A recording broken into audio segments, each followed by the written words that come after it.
আসসালামু আলাইকুম, সবাইকে স্বাগত জানাচ্ছি পবিত্র মাহে রমজানের ওয়ালাইকুম আসসালাম। রহমত বরকত এবং মাগফিরাতের এই মহান মাসে, পবিত্র রমজানে আমরা আজকে আরেকটি পবিত্র দিনে বসেছি। শুক্রবার, জুমাবার, আমরা জুমাবারে বসেছি। আমাদের রমজানে এরকম খুব সুযোগ কম হয় যে শুক্রবার এবং রমজান একই দিনে শুরু হয়েছে। আমরা এই মহিমান্বিত দিনে আপনাদেরকে স্বাগত জানাই। ভূঁইয়া এন্টারপ্রাইজ নিবেদিত রমজানের বিশেষ লাইভ জিজ্ঞাসা ও জবাবে আমরা রক্ত সন্ধানীর পক্ষ থেকে আজকের এই প্রোগ্রামে আমরা লাইভে এসেছি। আমি সাথে আছি ফয়েজ বিন আকরাম। আমাদের সাথে আজকে আমাদের এই অনুষ্ঠানে সম্মানিত অতিথি হয়ে আসছেন ডক্টর মাহবুবুর রহমান আল আজহারি, লেকচারার, কমপ্লেক্স দারুল হিজরা, মালয়েশিয়া, এবং সাথে আছেন ডাক্তার মুমিনুল হাসান হিমেল, ডায়াবেটিস বিশেষজ্ঞ, ঢাকা মেডিকেল কলেজ। আমরা আমাদের অতিথি দুজনকে আমাদের আজকের প্রোগ্রামে স্বাগত জানাচ্ছি। সেই সাথে প্রিয় দর্শক, আমরা একটু ছোট্ট করে বলে দিই, আমাদের রক্ত সন্ধানী গ্রুপ হচ্ছে মূলত রক্ত সন্ধানী নিয়ে, আমরা শুধু রক্তই সন্ধান করি না, আমরা রক্ত ম্যানেজ করে দিই। আমরা সমাজের মানবিক এবং যাবতীয় আমাদের চ্যারিটি নিয়ে আমরা কাজ করি। রক্ত সন্ধানী প্রতিষ্ঠিত হয় 2018 সালের 11 এপ্রিল। তারপর থেকে আমরা একে একে রক্ত সন্ধানীর পক্ষ থেকে আমরা অনেক ধরনের প্রাকৃতিক দুর্যোগ এবং বিভিন্ন সময়ে আমাদের সমাজের অসহায় দরিদ্র মানুষের পাশে আমরা দাঁড়িয়েছি। আমরা আমাদের সামর্থ্য নিয়ে আপনারা যারা আমাদেরকে ফিনান্সিয়ালি এবং মেন্টালি সাপোর্ট দিয়েছেন, আপনাদের সহযোগিতা নিয়ে আমরা রক্ত সন্ধানীর ব্যানারে আমরা দাঁড়িয়েছি মানবতার পাশে। আমরা রক্ত সন্ধানীর পক্ষ থেকে আজকের এই প্রথম দিন রমজানে আমরা শুরু করতে যাচ্ছি আমাদের রমজানের বিশেষ লাইভ, ভূঁইয়া এন্টারপ্রাইজ নিবেদিত রমজানের বিশেষ লাইভ জিজ্ঞাসা ও জবাবে। আমরা প্রতি রমজানে আমরা প্রতিদিন আসব একে একে। ঠিক আজকের মতোই বিকেল 3টায় আমাদের লাইভ শুরু হবে। আপনারা কানেক্ট করতে পারেন আমাদের স্ক্রলে এবং আমাদের ফেসবুক এবং ইউটিউব পেজে আমাদের লিঙ্ক দেওয়া আছে। আপনারা সেই লিঙ্কে ক্লিক করে আমাদের সাথে জয়েন হতে পারবেন। আমরা চলে যাচ্ছি রমজানের আজকের এই মহিমান্বিত দিনের প্রথম দিনের শুক্রবারে। আমার সাথে কানেক্ট হয়েছেন ডক্টর মাহবুবুর রহমান আল আজহারি, লেকচারার, কমপ্লেক্স দারুল হিজরা, মালয়েশিয়া। আমি সম্মানিত আমাদের অতিথি মাহবুব ভাইকে আমি শুরু করতে চাই মাহবুব ভাইকে দিয়ে। মাহবুব ভাই, আমরা এটা জানি রমজানের মাস মহিমান্বিত মাস, 12টি মাসের মধ্যে একমাত্র মাস যে মাসের নাম পবিত্র কোরআনে লিখিত আছে, এবং আল্লাহ পাক স্পেশালি বলেছেন যে মানুষ প্রত্যেকে ইবাদত করে শুধুমাত্র তার নিজের জন্য, একমাত্র রমজান হচ্ছে আমার নিজের জন্য, এবং আমি রমজানটাকে আমার জন্য রেখে দিয়েছি এবং রমজানের প্রতিদিন আমি নিজ হাতে দেব। আমি জাস্ট ভূমিকাটা এই কারণে দিলাম, আমরা আজকে রমজানের শুরুতেই শুরু করলাম। তো আমি মাহবুব ভাইকে দিয়ে শুরু করতে যাচ্ছি রমজানের ফজিলত, রমজানের গুরুত্ব, একটা মানুষ কেন রমজানে রোজা রাখবে ইসলামের দৃষ্টিভঙ্গি থেকে এবং আমাদের সামাজিক এবং অর্থনৈতিক দৃষ্টিভঙ্গি থেকে রমজানের গুরুত্ব। আলহামদুলিল্লাহ রাব্বিল আলামিন, ওয়াসসালাতু ওয়াসসালামু আলা সাইয়্যিদিল মুরসালিন নবিয়িনা মুহাম্মদ ওয়া আলা আলিহি ওয়া সাহবিহি আজমাইন। আল্লাহ পাকের দরবারে লাখ কোটি শুকরিয়া জানাই যে মহান আল্লাহ সুবহানাহু ওয়া তাআলা আজকে আমাদেরকে ভূঁইয়া এন্টারপ্রাইজ এই গ্রুপ থেকে একটা লাইভ প্রোগ্রাম রমজান সম্পর্কে করার সুযোগ আমাদেরকে করে দিয়েছে। রাসূল সাল্লাল্লাহু আলাইহি সাল্লামের উপরে প্রশংসা দরুদ ও সালাম পেশ করি। আজকে আমরা শুরু করছি ইনশাআল্লাহ আমাদের নির্ধারিত প্রশ্নের জবাব। কেন আমরা রোজা রাখি? রোজা রাখি এই কারণে যে আল্লাহ রাব্বুল আলামিন আমাদের উপরে রোজাকে ফরজ করে দিয়েছেন। আল্লাহ পাক কোরআনে কারিমের মধ্যে সূরা বাকারার 183 নম্বর আয়াতের মধ্যে বলছেন, ইয়া আইয়ুহাল্লাযীনা আমানু কুতিবা আলাইকুমুস সিয়াম কামা কুতিবা আলাল্লাযীনা মিন ক্বাবলিকুম লাআল্লাকুম তাত্তাকুন। হে ইমানদার লোকেরা, তোমাদের উপরে রোজাকে ফরজ করে দেওয়া হয়েছে যেমন ভাবে ফরজ করা হয়েছিল অতীতের জাতিদের উপরে, অর্থাৎ ইহুদি খ্রিস্টানদের উপরে, লাআল্লাকুম তাত্তাকুন, যাতে করে তোমরা ক্ষুধাভীতি অর্জন করতে পারো। মূলত প্রথম কথা হচ্ছে এই যে আল্লাহ তাআলা আমাদের উপরে রোজাকে ফরজ করে দিয়েছেন, এই জন্য আমরা আদায় করি। এছাড়াও আরো বেশ কিছু কারণ রয়েছে আল্লাহ পাক কেন আমাদের উপরে রোজা ফরজ করে দিলেন, বা কেন আমরা এই রোজা আমরা আদায় করব, রোজা কেন আমরা রাখবো। বেশ কিছু কারণ রয়েছে, কিছু উদ্দেশ্য রয়েছে। সেই উদ্দেশ্যগুলোর মধ্যে অন্যতম একটি উদ্দেশ্য হচ্ছে আল্লাহ পাকের সন্তুষ্টি অর্জন। কোন ব্যক্তি যদি হারামকে বর্জন করে, পাপ থেকে বিরত থেকে, শাহওয়াত থেকে বিরত থেকে, খানাপিনা থেকে বিরত থেকে আল্লাহ পাকের সন্তুষ্টি অর্জনের মাধ্যমে যদি রমজানের রোজা সিয়াম পালন করে, তাহলে ওই বান্দার উপরে আল্লাহ রাব্বুল আলামিন খুব বেশি খুশি হয়ে যায়। মূলত এটি আল্লাহ তাআলার সন্তুষ্টি অর্জনের জন্য। এটি একটা কারণ আমরা ধরলাম। দ্বিতীয় আরেকটি কারণ রয়েছে রোজা রাখার, বা এই রোজা রাখার মাধ্যমে বান্দা আল্লাহ পাকের সবচেয়ে নিকটে চলে। তো বান্দা যদি কোনো ভালো কাজ করে, আমলে সালেহ করে, ভালো কাজ করে, তাহলে তার প্রতিদান আল্লাহ রাব্বুল আলামিন 10 গুণ থেকে 700 গুণ পর্যন্ত বৃদ্ধি করে দিয়ে থাকেন। কিন্তু হাদিসের মধ্যে এসেছে ইল্লা সাওম, রোজা ছাড়া, ফাইন্নাহু লি ওয়া আনা আজিজি বিহি, এই রোজা বান্দা আমার জন্য রাখে আর এর প্রতিদান আমি নিজ হাতে দান করব। প্রত্যেকটা ইবাদতের সওয়াবের দায়িত্ব ফেরেশতাদের উপর আল্লাহ পাক দিয়েছেন, ফেরেশতারা লিখে রাখে। তো সিয়াম এমন একটা ইবাদত, যেই ইবাদতের সওয়াব আল্লাহ রাব্বুল আলামিন নিজে রাখে। কেন রাব্বুল আলামিন নিজে রাখে আর কেন এত ফজিলত দিলেন? প্রত্যেকটা ইবাদতের দুইটা দিক আছে, একটা হচ্ছে জাহিরি আর একটা হচ্ছে বাতিনি, অর্থাৎ বাহ্যিক দিক আর ভিতরগত দিক। বাহ্যিক দিক যেমন রয়েছে, যেমন সালাত, মানুষ যখন নামাজ আদায় করে, এই নামাজটা মানুষকে দেখানোর জন্য, অর্থাৎ বাহ্যিক দিক কিন্তু এর মধ্যে আছে, যে মানুষে কি বলবে যদি নামাজ না আদায় করি, সেই জন্য নামাজ আদায় করতে থাকতে পারে। আবার অনেক ক্ষেত্রে দেখা যায় যে অনেক টাকা পয়সার মালিক হজ করে না, তো হজ করলো মানুষকে দেখানোর জন্য, হজ করলো, হতে পারে এরকম। জাকাত, অনেক টাকার মালিক যদি জাকাত না দেয়, মানুষ বলবে যে জাকাত দিল না কেন, তো মানুষকে দেখানোর জন্য হতে পারে এই সমস্ত ইবাদত গুলো। সব ক্ষেত্রে যে বিষয়টি এমন যে নয়, কিছু কিছু ক্ষেত্রে এরকম হতে পারে, হতে পারে। তো সিয়াম এমন একটা ইবাদত, এই জন্য আল্লাহ রাব্বুল আলামিন বলছেন যে এটা হাদিসে কুদসি। হাদিসে কুদসি মানে হাদিস, কিন্তু আল্লাহ রাব্বুল আলামিনের কথা। আল্লাহ পাক বলছেন আস-সাওমু লি, অর্থাৎ হাদিসে এসেছে ফাইন্নাহু লি ওয়া আনা আজিজি বিহি, রোজা আমার জন্য, এর প্রতিদান আমি দিব। কারণ হচ্ছে বান্দা যখন রোজা রাখে তখন আল্লাহ পাকের সন্তুষ্টির জন্য রাখে। দেখেন, মানুষকে দেখানোর জন্য রোজা কিন্তু মানুষ রাখে না।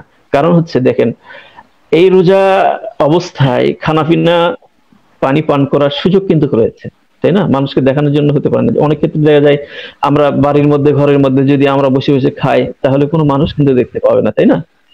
দেখার কোনো সুযোগও নেই।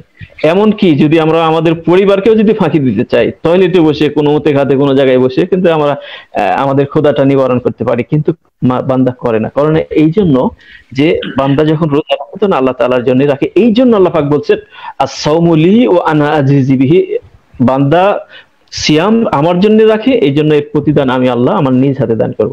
তো এইভাবে করে এই ইবাদত গুলো পালন করার মাধ্যমে বান্দা আল্লাহ পাকের সবচেয়ে নিকটে চলে যায়। এটি 2 নম্বর কারণ।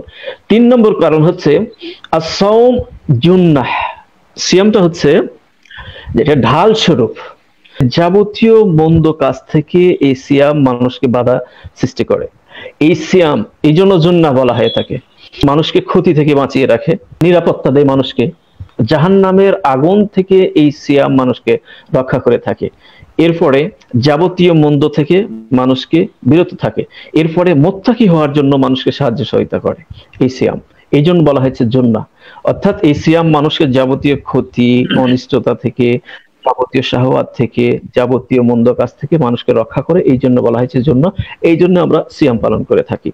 তো হাদিসের মধ্যে এসেছে মাল্লাম ইয়াদা কাউলা জুর, যে ব্যক্তি, কোনো ব্যক্তি মিথ্যা কথা ছেড়ে দিতে পারলো না রোজা অবস্থায়, অর্থাৎ মিথ্যা থেকে বিরত থাকতে পারলো না, যাবতীয় মন্দ কাজ, অশ্লীল কাজ থেকে, পাপাচার থেকে বিরত থাকতে পারলো না, ওয়াল আমালা বিহি, এবং এই মন্দ কাজ থেকে বিরত থাকতে পারলো না, ইয়াদা আন তাআমিহি ওয়া শারাবিহি, অর্থাৎ পানাহা থেকে, খাদ্য থেকে ইত্যাদি যাবতীয় খানাপিনা থেকে বিরত থাকলো, এটার কোনো ফায়দা নেই, আল্লাহ তাআলার কাছে কোনো ফায়দা নেই। তো এখানে হাদিস থেকে যে মূল কথাটা আমরা বুঝতে পারলাম তা হচ্ছে, কোনো বান্দা যদি কোনো পাপ কাজ থেকে বিরত থাকতে পারলো না, অথচ সারাদিন সে না খেয়ে থাকলো, তাহলে এই সিয়াম, এই না খেয়ে থাকার কোনো ফজিলত আল্লাহ রাব্বুল আলামিনের নিকটে নেই। ফালাইসা লিল্লাহি হাজা, আল্লাহ তাআলার এর কোনো ফায়দা নাই, কোনো মর্যাদা নাই, কোনো ফজিলত নাই। তো এই হাদিস থেকে আমরা যেটা বুঝতে পারলাম যে যাবতীয় অন্যায়, অশ্লীল, পাপাচার কাজ থেকে বিরত থাকতে হবে। তো এই সিয়ামটা জুন্নাহ হিসাবে, ঢাল হিসাবে যাবতীয় মন্দ অপরাধ থেকে আমাদেরকে বিরত থাকে। এটা হচ্ছে 3 নম্বর। এই রমজান মাসে আল্লাহ রাব্বুল আলামিন কোরআন নাযিল করেছেন, বলা হয়েছে শাহরুর রমাদান আল্লাযী উনজিলা ফীহিল কুরআন হুদাল লিন-নাস ওয়া বায়্যিনাতিন মিনাল হুদা ওয়াল ফুরকান ফামান শাহিদা মিনকুমুশ শাহরা ফালইয়াসুম। এই আয়াত দ্বারা আল্লাহ রাব্বুল আলামিন 30টা রোজা, অর্থাৎ রমজান মাসের রোজা রাখাকে আল্লাহ তাআলা ফরজ করে দিয়েছেন। এই রমজান মাস, এই মাসে আল্লাহ রাব্বুল আলামিন কোরআন নাযিল করেছেন। আর যে ব্যক্তি এই মাসটা পেয়ে যাবে সে যেন গোটা মাস সিয়াম সাধনা করে থাকে, অর্থাৎ রোজা পালন করে থাকে। তো এই রমজানের মাসে কোরআন আল্লাহ পাক নাজিল করেছেন, আল্লাহ পাকের সর্বশ্রেষ্ঠ আল্লাহ পাকের কালাম, যে যে সমস্ত কথাগুলো আল্লাহ পাকের কথা, আমরা আল্লাহ পাককে দেখি না কিন্তু আল্লাহ রাব্বুল আলামিনের কথা আমাদের সামনে রয়েছে, সুবহানাল্লাহ। সেই একটা গ্রন্থ আল্লাহ রাব্বুল আলামিন এই মাসে নাজিল করেছেন, এই জন্য আমরা এই মাসে সিয়াম সাধনা করে থাকি। এছাড়াও আরো বেশ কিছু কারণ রয়েছে সিয়াম পালন করার ক্ষেত্রে। যেমন কোনো ব্যক্তি যদি সিয়াম পালন করে থাকে তাহলে আল্লাহ পাকের ইখলাস তৈরি হয়। ইখলাস, আল্লাহ রাব্বুল আলামিন দেখেন যে বান্দার মধ্যে ইখলাস তৈরি হয়েছে কিনা, ইখলাস মানে খুলুসিয়াত হয়েছে কিনা। কোনো বান্দা যখন রোজা রাখে তখন ইখলাসের সাথেই কিন্তু এই রোজা রাখে। আরেকটা কারণ রয়েছে, গুরুত্বপূর্ণ একটা কারণ, তা হচ্ছে যাবতীয় পাপ মুক্ত হয়ে যায়, বান্দা পাপ মুক্ত হয়ে যায় সিয়াম পালন করার মাধ্যমে। হাদিসের মধ্যে এসেছে, মান সামা রমাদানা ঈমানান ওয়া ইহতিসাবান গুফিরা লাহু মা তাকাদ্দামা মিন যামবি। যে কোনো ব্যক্তি ঈমানের সাথে এবং ইহতিসাবের সাথে সিয়াম সাধনা করলো, অর্থাৎ রোজা রাখলো, তার অতীতের যাবতীয় গুনাহ আল্লাহ রাব্বুল আলামিন মাফ করে দিয়ে থাকেন। তো গুনাহ থেকে আল্লাহ রাব্বুল আলামিন আমাদেরকে মুক্তি দান করেন, এই জন্য আমরা সিয়াম পালন করে থাকি। তো এখানে মাঝখানে একটা কথা, গুরুত্বপূর্ণ একটি কথা যেটা বলতে হবে সেটি হচ্ছে যে যাবতীয় গুনাহ, এখানে যাবতীয় গুনাহ দ্বারা এখানে বুঝতে হবে যে যাবতীয় সগীরা গুনাহ, অর্থাৎ কোনো ব্যক্তি যদি কবিরা গুনাহ বড় গুনাহ থেকে বিরত থাকে তাহলে সগীরা গুনাহ আল্লাহ পাক অটোমেটিকলি মাফ করে দিবেন। এখন বড় গুনাহ যেটা, কাবিরা গুনাহ যেটাকে বলা হয়, এখান থেকে যদি মুক্ত পেতে চায় বান্দা তাহলে আল্লাহ পাকের নিকটে খালেস নিয়তে তওবা করতে হবে। তওবা করার এখানে 4টা শর্ত আছে। একটা হচ্ছে গুনাহ স্টপ করে দিতে হবে, অতীতের যে গুনাহ করেছে তার জন্য অনুতপ্ত হতে হবে, ফিউচারে আর গুনাহ এরকম একটা প্রতিজ্ঞাবদ্ধ হতে হবে। আর বান্দার সাথে জড়িত যে সমস্ত হকগুলো রয়েছে, টাকা পয়সা লেনদেন রয়েছে, কোনো বান্দা যদি হক নষ্ট করে থাকে, কারো যদি গালি দিয়ে থাকে, অর্থাৎ বান্দার সাথে সম্পর্কিত যে সমস্ত বিধানগুলো রয়েছে এগুলো যদি রিটার্ন করে দিয়ে থাকে এবং তার কাছ থেকে ক্ষমা চাই, এই 4টা কাজ যদি করে তাহলে সেই তওবাটা কবুল করা হবে। অর্থাৎ এখান থেকে এই 4টা কাজ যদি করা হয়, এরপরে যদি তওবা করে তাহলে সেই তওবাটা হবে গ্রহণযোগ্য। আল্লাহ রাব্বুল আলামিন এই জন্যই কোরআন কারীমের মধ্যে বলেছেন, ইয়া আইয়ুহাল্লাযিনা আমানু তুবু ইলাল্লাহি তাওবাতান নাসুহা। তাওবাতান নাসুহা মানে তোমরা তাওবাতান নাসুহা করো, একনিষ্ঠ তওবা করো। তার মানে এখানে এই 4টা গুণ অবশ্যই থাকতে হবে। তো এই রোজা রাখার মাধ্যমে অতীতের সমস্ত গুনাহ থেকে আল্লাহ রাব্বুল আলামিন আমাদেরকে মুক্তি দান করে দিয়ে থাকেন। এটি হচ্ছে রমজানের চমৎকার আলোচনা আমরা শুনলাম মাহবুবুর রহমান আল আজহারীর কাছ থেকে। আমরা আবার আসবো। আমরা বুঝতে পারলাম যে রমজানে মানুষকে একেবারে নিষ্পাপ করে দেওয়া হয় এবং সেটা স্পেশালি একটা শর্ত আছে, সেটা হচ্ছে সগীরা গুনাহগুলা, নট কবিরা গুনাহ। আমরা যদি সবাই মনে করি যে পুরো মাস পুরো বছর আমরা অপরাধ করবো আর রমজান মাসে এসে একেবারে খালেস নিয়তে রোজা রাখবো আর সব আবার নিষ্পাপ হয়ে যাবে, বিষয়টা তেমন না। আমরা আসছি ডাক্তার মুমিনুল হাসান হিমেল, ডায়াবেটিস বিশেষজ্ঞ, ঢাকা মেডিকেল কলেজ। আমরা ডাক্তার মুমিন সাহেবের কাছ থেকে জানতে চাচ্ছি, বেসিক্যালি আমরা দেখতে পাই রমজান মাসে আমাদের অনেক ধরনের পেশেন্ট থাকে, আমাদের মুরব্বীরা থাকে, আমাদের মা বাবা ভাই বোনদের আত্মীয় স্বজন যারা আছে, বা আমাদের মানুষের প্রচন্ড ধরনের বিভিন্ন ধরনের রোগে আক্রান্ত থাকে, স্পেশালি ডায়াবেটিস। ডায়াবেটিসটা হচ্ছে রমজান মাসে যারা ডায়াবেটিস রোগী তারা ভুক্তভোগী হন বেশি, কারণ তাদের অনেকের ইনসুলিন নিতে হয়, অনেকের ঔষধ নিতে হয়, খাওয়ার একটা বৈচিত্র্য আসে, খাদ্য নেয়া এবং গ্রহণ করার জায়গাগুলো থেকে একটু ব্যতিক্রম হয়ে যায়। তো আমরা প্রথমে জানতে চাচ্ছি যে ডায়াবেটিসটা কি ধরনের রোগ, কেন হয়, কি কি লক্ষণ হলে আমরা বুঝতে পারবো যে একজন ব্যক্তির ডায়াবেটিস হয়েছে এবং তার করণীয়টা কি? ধন্যবাদ ফয়েজ বিন আকরাম। আশা করি সকলেই ভালো আছেন ইমান এবং স্বাস্থ্যে। সবাইকে রমজানুল মোবারকের শুভেচ্ছা। তো আমাকে যে বিষয় নিয়ে জানতে চাওয়া হয়েছে, বেশ কয়েকটা কোশ্চেন করা হয়েছে, মানে বলা হয়েছে যেমন ডায়াবেটিস কি, কেন হয়, কি করণীয়। প্রথমে ডায়াবেটিস কি, এটা মেডিকেল সায়েন্সে আমরা বলি মেটাবলিক ডিসঅর্ডার। আর সাধারণভাবে বোঝার জন্য আমি বলবো যে ডায়াবেটিস হলো এমন একটা অবস্থা যে অবস্থায় আমাদের শরীরে গ্লুকোজের মাত্রাটা নিয়ন্ত্রিত থাকে না, বেড়ে যায়। অর্থাৎ যেমন আমি কথা বলতেছি, আমি যখন খাবার খাই বা আপনি কথা শুনতেছেন, আপনি যখন খাবার খান তখন আমাদের শরীরে এটা আমাদের পেটে যাওয়ার পরে যখন এটা শরীরে শোষিত হয়, রক্তে যায়, আমাদের সকলেরই গ্লুকোজের মাত্রা বেড়ে যায়। কিন্তু যখন আমি সুস্থ আছি, আপনি সুস্থ আছেন, তখন আমাদের শরীরের প্যানক্রিয়াস থেকে ইনসুলিন বের হয়। এই ইনসুলিন বের হয়ে আমাদের রক্তে যে গ্লুকোজটা আছে এই গ্লুকোজটাকে নিয়ন্ত্রণে নিয়ে আসে। আবার কিছু গ্লুকোজ আছে যে আমাদের শরীরের যে সেল বা কোষ আছে ওই কোষের ভিতরে নিয়ে যায়। কিন্তু যখন কোনো ব্যক্তির শরীর থেকে ইনসুলিন বের হতে পারে না, অথবা এই যে রক্তের গ্লুকোজটা সেল বা কোষে যেতে পারে না, তখন ওই ব্যক্তির রক্তে গ্লুকোজের মাত্রা বেড়ে যায়, তখন আমরা তাকে বলি তার রক্তে গ্লুকোজ বেড়ে গিয়েছে এবং তার ডায়াবেটিস হয়েছে। মানে সহজ কথাই হলো, কারো রক্তে যখন গ্লুকোজের মাত্রা স্বাভাবিকের চেয়ে বেশি হয়ে যায় তখন আমরা তাকে ডায়াবেটিস বলি। আচ্ছা, এরপরে হলো ডায়াবেটিসের কিছু লক্ষণ আছে এবং কেন হয়।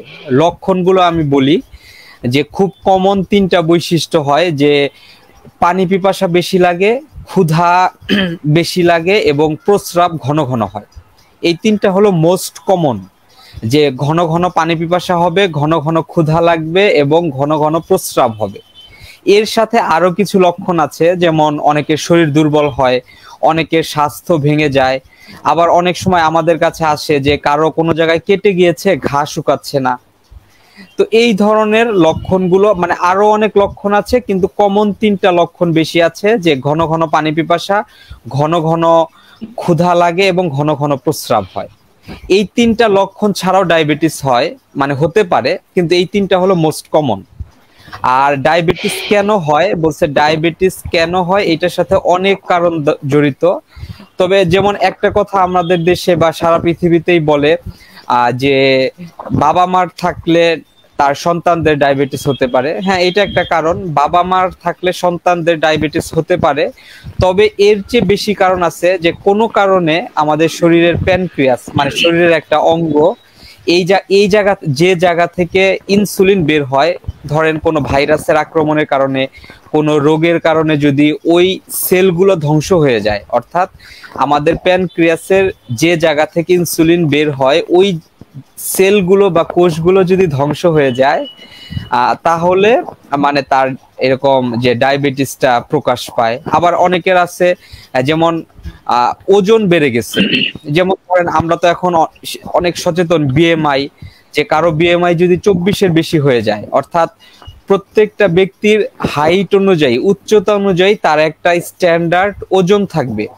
তো ওইটা যখন বেশি হয়ে যায়, তো তখন এই ব্যক্তির রক্তে মানে গ্লুকোজের মাত্রা বাড়ে এবং রক্তের গ্লুকোজটা কোষে যেতে পারে না। এটা হলো টাইপ 2 ডায়াবেটিসের একটা কারণ। এবং বর্তমান সময়ে যে ডায়াবেটিস হচ্ছে এর অধিকাংশই টাইপ 2 ডায়াবেটিস, এবং এর মধ্যে একটা বড় কারণ হলো আমরা মুটিয়ে যাওয়া, মানে ওজন বেড়ে যাওয়া। এবং আরো সহজভাবে বলে যে নাভি বরাবর পুরুষের কোমরের মাপ যদি 90 সেন্টিমিটারের বেশি হয়ে যায়, আর নাভি বরাবর মহিলাদের কোমরের মাপ যদি 85 সেন্টিমিটারের বেশি হয়ে যায়, তো এই লোকগুলো কিন্তু সম্ভাব্য ডায়াবেটিসে আক্রান্ত হওয়ার ঝুঁকিতে থাকে। ফয়েজ ভাই। হ্যাঁ জি, আমি জাস্ট একটু জানতে চাচ্ছি যে সুগার লেভেলটা, স্ট্যান্ডার্ড লেভেলটা কতটুকু, মানে কতটুকু সুগার লেভেলটা মানে হাই হলে বা কোন লেভেলটা ক্রস করলে আমরা বুঝতে পারবো যে তার সুগার লেভেলটা বেড়ে গেছে, অথবা স্ট্যান্ডার্ড লেভেলটা কেমন? হ্যাঁ হ্যাঁ, বলছি এই বিষয়ে বিশ্ব স্বাস্থ্য সংস্থা বেশ কয়েকটা কথা বলে, আমি একটা একটা করে বলি। যেমন কারো যদি ঘন ঘন ক্ষুধা লাগে, ঘন ঘন পানি পিপাসা লাগে এবং ঘন ঘন প্রস্রাব হয়, এই 3টা লক্ষণের সাথে যে কোনো সময়ে রক্তে গ্লুকোজের মাত্রা যদি 11.1 মিলিমোল পার লিটারে বেশি হয়, তাহলে এই ব্যক্তির ডায়াবেটিস। এছাড়া আরো কয়েকটা আছে, যেমন খালি পেটে মানে কমপক্ষে 8 থেকে 12 ঘন্টা না খেয়ে আছে এরকম ব্যক্তি সকালে ঘুম থেকে ওঠার পর রক্তে যদি গ্লুকোজের মাত্রা 7 বা তার চেয়ে বেশি হয়, মানে 7 মিলিমোল পার লিটার বা তার চেয়ে বেশি হয়, তাহলে তারও ডায়াবেটিস। এবং আরেকটা কথা বলে যে আমি একজন ব্যক্তি সকালে খালি পেটে রক্ত দিল, রক্ত দেওয়ার পরে যদি সে 75 গ্রাম গ্লুকোজ, হ্যাঁ ওজিটিটি টেস্ট বলে, 75 গ্রাম গ্লুকোজ 250 ml পানিতে মিশিয়ে খাবে, খাওয়ার 2 ঘন্টা পরে তার রক্তে গ্লুকোজের মাত্রা যদি 11.1 মিলিমোল পার লিটার বা তার চেয়ে বেশি হয়, তখনও আমরা তাকে বলি তার ডায়াবেটিস হয়েছে। আচ্ছা, আমরা কি মানে সলিড লাইনে কি এটা বলতে পারবো যে খালি পেটে যদি 7 বা 8 ক্রস করে 8 হয় তাহলে তার ডায়াবেটিসের লক্ষণ পাওয়া যেতে পারে, অথবা তার মানে খালি পেটের পরে যদি সে ব্রেকফাস্ট করে অথবা কোনো কিছু খায়, সে গ্লুকোজ গ্রহণ করে, এরপরে যদি 11 ক্রস করে তখন তার ডায়াবেটিস হবে। এরকম কি আমরা একটা সলিড লাইনে বলতে পারি? হ্যাঁ, সলিড লাইনে বলতে হলে এই যে ওজিটি টেস্ট, হ্যাঁ মানে ওই যে টেস্টটা বললাম, মানে কারো যদি 11.1 এর বেশি হয়ে যায় তাহলে আমরা মোটামুটি যে তার ডায়াবেটিস হয়েছে, এবং কনফার্ম করার জন্য ওজিটিটি টেস্টটা করি। এই যে গ্লুকোজ খেয়ে যে টেস্টটা 11.1 বা তার বেশি হলে আমরা বলে দিতে পারি যে হ্যাঁ তার ডায়াবেটিস হয়েছে। ওকে, আমরা জাস্ট এই ক্লু থেকে আমরা আবার ডক্টর মাহবুবুর রহমান আল হাসানী সাহেবের কাছে যাব। আমরা একটু আগে ডক্টর মুমিনুল হাসান হিমেল সাহেবের কাছ থেকে জানতে পারলাম যে আমাদের গ্লুকোজ লেভেল যদি 11 হয়, 11 ক্রস করে, তাহলে ডায়াবেটিস হয়ে যাবে। আমরা ধরে নিলাম কোনো একজন ব্যক্তির অনেক অতিমাত্রায় ডায়াবেটিস হয়ে গেছে, উনি রমজানে রোজা রাখতে পারেন নাই, তাহলে এই ক্ষেত্রে একজন অসুস্থ ব্যক্তি যখন একটা রোজা রাখতে পারেননি, তাহলে পরবর্তীতে উনি এই রোজাটাকে কিভাবে রিকভার করবেন? এক্ষেত্রে কি উনাকে একটা রোজায় রাখতে হবে, নাকি আমরা যেটা জানি ধর্মীয় ভাবে একটা রোজা ভাঙলে 30টা রোজা একটানা রাখতে হয়? এক্ষেত্রে একজন অসুস্থ ব্যক্তির বিধান কি রোজা রাখার ক্ষেত্রে?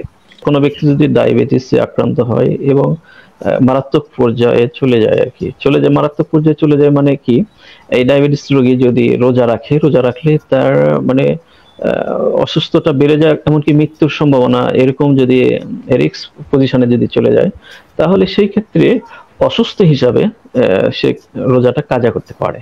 কারণ অসুস্থ, এখানে কোরআনে কারিমের মধ্যে বিধান আছে যে কোনো ব্যক্তি যদি সফরে থাকে এবং অসুস্থ হয়, ফামান কানা মিনকুম মারিদান, যদি কোনো ব্যক্তি অসুস্থ হয়ে পড়ে তাহলে সেই ক্ষেত্রে বিধান আছে। যখন দেখবে যে সে সুস্থ হয়ে গেছে, পরবর্তী সময়ে যদি সে সুস্থ হয়ে যায়, চিকিৎসা করার পরে সুস্থ হয়ে যায়, তাহলে সেটা কাজা আদায় করবে। কাজা আদায় এর ক্ষেত্রে ওই একটাই তাকে কাজা আদায় করতে হবে। আর ভাই যেটা বলেছেন, ফয়েজ ভাই যেটা আপনি বললেন যে ওই একটার বিনিময়ে 60টা রোজা রাখতে হবে কিনা, না, এক্ষেত্রে এই হুকুম নয়। 60টা রোজার বিধানটা ওই ক্ষেত্রে যদি স্বামী স্ত্রী মেলামেশা করে, অর্থাৎ স্বামী স্ত্রীর জেমা বলা হয় ইসলামী শরীয়তের ভাষায়, যেটাকে ইন্টারকোর্স, যেটা আর কি সহবাস জনিত কারণে যদি হয়, তাহলে সেই ক্ষেত্রে আপনার 60টা রোজা হয়। আর স্বাভাবিক অবস্থায়, অসুস্থ অবস্থায় যেহেতু, সেই ক্ষেত্রে এখানে একটা কাজা আদায় করতে হবে।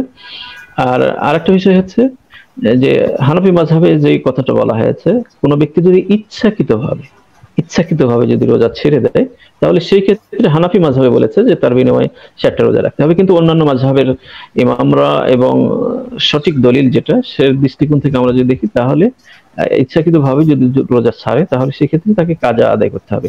60টা রোজার বিধান ওই ক্ষেত্রে শুধু স্বামী স্ত্রী যদি মেলামেশা করে, অর্থাৎ ইন্টারকোর্স করে, তাহলে সেই ক্ষেত্রে। তো আশা করি বিষয়টা বোঝা গেছে। আমি জাস্ট আপনার কথার সূত্র ধরে আমি কাছাকাছি আরেকটা প্রশ্ন আমাদের অনেকে দর্শকই জানতে চেয়েছেন, যে প্রশ্ন এসেছে স্বামী স্ত্রী যদি ইন্টারকোর্স করে, তাহলে সেক্ষেত্রে হয়তো 60 দিন হানাফি মাযহাবের আলোকে আমাদেরকে রোজাটা রিকভার করতে হবে। আমাদের অনেক আছে যারা রমজানের সকল ইমামদের মতে, আমাদের একজন যদি কারো কোনো ব্যক্তি রমজানের দিনে অনিচ্ছাকৃতভাবে হয়তো তিনি ঘুমিয়ে আছেন, তার স্বপ্নদোষ হলো, এক্ষেত্রে তার কি রোজাটা কি কন্টিনিউ হবে, না রোজা ভেঙে যাবে? বা এক্ষেত্রে অনেকে জানতে চেয়েছেন যে শরীয়তের বিধান কি। এটা আমাদের সমাজে এটা প্রচলিত রয়েছে যে মানুষ এটা ভয় পেয়ে যায় যে রোজা অবস্থায় দিনের বেলা ঘুমাইলে অর্থাৎ সাহরি খাওয়ার পরে স্বপ্নদোষ হলে সেই ক্ষেত্রে রোজাটা দুর্বল হয়ে যায়। আবার অনেকে বলে যে রোজা নষ্ট হয়ে যায়, এই জন্য সে আর রোজা রাখে না, রোজাটা ভেঙে ফেলে দেয়। এই কথাটা একদমই সঠিক নয়। কারণ স্বপ্নদোষ হলে রোজার কোনো ক্ষতি হবে না, কারণ এটা তো তার হাতে নেই, তাই না? ঘুমিয়ে গেছে, স্বপ্নদোষ হয়ে গেছে। এখানে হাদিসের মধ্যে এসেছে 3 জন ব্যক্তির কাছ থেকে ইসলামের শরীয়তের কলমটা উঠিয়ে নেওয়া হয়, যে ঘুমন্ত ব্যক্তি 1 নম্বর, 2 নম্বর হচ্ছে সবি অর্থাৎ শিশুর উপর থেকে, অর্থাৎ আর একটা হচ্ছে মাজনুন, পাগল ব্যক্তির উপরে।